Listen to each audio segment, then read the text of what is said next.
Hi there, this is the third in the series of the Agile Coaching Skill Challenge. And here's the question for Challenge 3. Prior to your next workshop, select one Agile value and plan an exercise to illustrate its impact on team collaboration. So, the last workshop I delivered was at the Women in Agile Europe on emotional agility in feedback.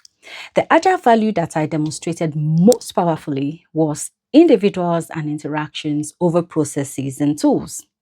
So why this fits my session so well was because number one, my workshop was centered on human connection. I did not teach feedback as a mechanical process. I taught it as an human experience, emotional, messy, relational, embodied everything. I used personal storytelling, vulnerability, and real life examples to create that connection before I even started everything. And the second thing I did was that I elevated psychological safety. So my framework that I developed and I introduced to the participants, that is the fade away and curled.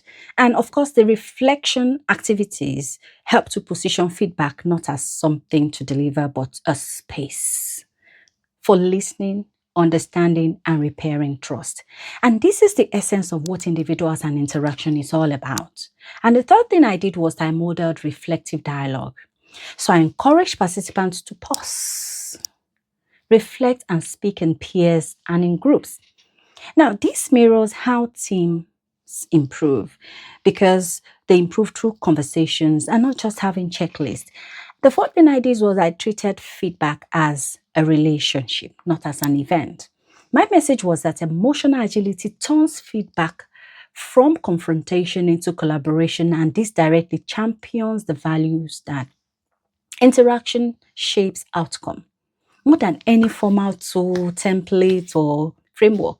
And let me not forget number 5. The fifth thing I did was I created a human-centered learning environment. I mean, my energy, the humor, storytelling, my facilitation styles demonstrated that when people feel seen, heard, safe, collaboration naturally improves. Now, check the comment for the video link of my session and let me know what you think in the comments as well. And I want to give special thanks to the organizers of the Women in Agile for the platform to speak and creating that conducive environment. I mean, you needed to see that environment in Cologne for us to have this conversation from women perspective. And to all my fellow speakers, thank you for your friendship. And to all those that attended my session, you guys rock. You know you rock. And thank you for choosing to learn more about feedback. Let's keep it real. What is one agile value you have demonstrated or you will demonstrate in your next meeting? And let's keep growing and let's keep challenging ourselves. And don't forget to follow me for more.